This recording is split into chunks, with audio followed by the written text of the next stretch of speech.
فرید گنج شکر فرماتے ہیں کہ ان کو حضرت کو طے الارض حاصل تھا اور وہ ہر نماز جو ہے وہ بیت اللہ شریف میں جا کے ادا فرماتے ہیں. یہ ہے اس طرح کی بات؟ جی، اس میں روایات میں ہے. ایک حضرت بابا فرید شکر گنج رحمۃ اللہ علیہ سے اور ایک حضرت نظام الدین اولیاء رحمۃ اللہ علیہ سے بھی روایت ہے. اچھا. اس میں یہ ہے کہ آپ جو ہیں لوگوں نے کہا کہ حضرت آپ کو تو اودھ شریف میں آئے اور آپ سے ملے اور کہا حضرت ہم نے تو آپ کو حج پہ دیکھا ہے. تو آپ نے فرمایا کہ یہ باتیں جو ہیں اس کا اظہار نہیں کیا جاتا. تو اس نے کہا حضور کیسے یہ ہو؟ تو آپ نے فرمایا اچھا ادھر آؤ. تو آنکھیں بند کرو، ہاتھ اس کا پکڑا، آنکھیں بند کرو. تو وہ اس نے اپنے آپ کو محسوس کیا کوکاف کے پہاڑوں میں. پھر اس کو جب کہا آپ نے کہ آنکھیں کھولو تو اس نے آنکھیں کھولیں تو وہ شریف میں موجود تھا. تو آپ نے جو انٹرو میں بھی فرمایا اور ابھی بھی آپ ریڈیشن کا فرما رہے تھے اور قبلہ قادری صاحب بھی قلب کی بات کر رہے تھے، اسی کنٹیکسٹ میں آپ کا جو کاسہ چوبی کا جو یہ جو لکڑی کا پیالہ تھا نا، تو اس کی وضاحت جو آپ کے پوتے حضرت مختوم جہانی رحمۃ اللہ علیہ اپنے ملفوظات شریف میں کرتے ہیں کہ یہ جمادات جو ذکر کرتے ہیں، اور اس کی آپ نے وضاحت بہت خوبصورت فرمائی. آپ فرماتے ہیں کہ ہر چیز جو ہے وہ تسبیح کرتی ہے کہ تسبح لہ السماوات السبع والارض، کہ ساتوں آسمان اور زمین میں جو وہ اس کی تسبیح بیان کرتے ہیں. ومن فیہن، اور جو اس میں ہے. وَإِن مِّن شَيْءٍ إِلَّا يُسَبِّحُ بِحَمْدِهِ، اور کوئی ایسی چیز نہیں جو رب تعالیٰ کی تسبیح اس کی حمد کے ساتھ نہ کرے. واہ. لیکن وَلَٰكِن لَا تَفْقَهُونَ، ہمیں اس کا ادراک نہیں ہے، ہم نہیں سمجھ سکتے. تو آپ فرماتے ہیں یہ جو تسبیح کرتی ہیں بے جان چیزیں جمادات بھی، تو یہ ان کا زبان حال سے تسبیح کرنا ہے. لیکن جب یہی چیزیں انبیاء کرام علیہ السلام یا اولیاء کرام کے ساتھ ان کی صحبت میں جب یہ ہوتی ہیں، اس وقت پھر یہ زبانیں کال سے بھی تسبیح کرتی ہیں. سبحان اللہ، سبحان اللہ. اور پھر آپ فرماتے ہیں کہ دیکھیں ایک آدمی ہے، اس کا یہ سینہ ہے، اس سینے کے اندر دل ہے، اور دل میں ایک فواد ہے، ایک سر ہے، اس سر میں ایک چھپی ہوئی جگہ ہے جس کو موضع خفی کہتے ہیں.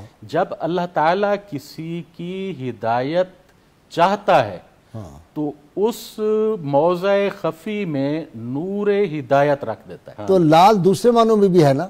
لال، ہاں، لال بھی منکا تے کچھ بھی منکا تے اکو رنگ دوہاں دا، جد سرافاں اگے جاؤن فرق ہزار کوہاں دا. میاں محمد صاحب فرماتے ہیں. تو آپ فرماتے ہیں جب اللہ تعالیٰ کسی کی ہدایت چاہتا ہے تو اس موضع خفی میں نور ہدایت رکھ دیتا ہے، جس کو وہ فرما رہا ہے یہد اللہ لنورہ من یشاء، جس کے لیے چاہتا ہے.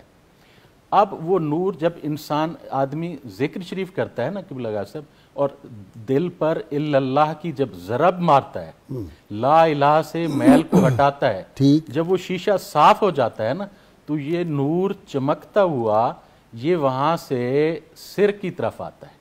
اچھا. سر کی طرف جب آتا ہے اس وقت یہ نور توحید ہوتا ہے، لا الہ الا اللہ. واہ سبحان. پھر وہاں سے جب یہ فواد کی طرف آتا ہے جو دل قلب کے اندر ہے، اس وقت یہ ہو جاتا ہے نور معرفت.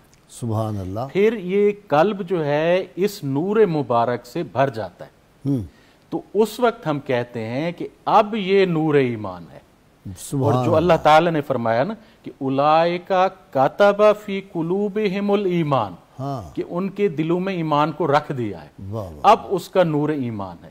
پھر یہ یہیں پہ ٹھہرتا نہیں ہے، پھر یہ قلب سے سینے کی طرف پھیلتا ہے. جب سینے کی طرف پھیلتا ہے تو انشراح صدر ہو جاتا ہے، اور اس وقت اللہ تعالیٰ فرما رہا ہے افمن شرح اللہ صدرہ للاسلام فہو علی نور من ربہ.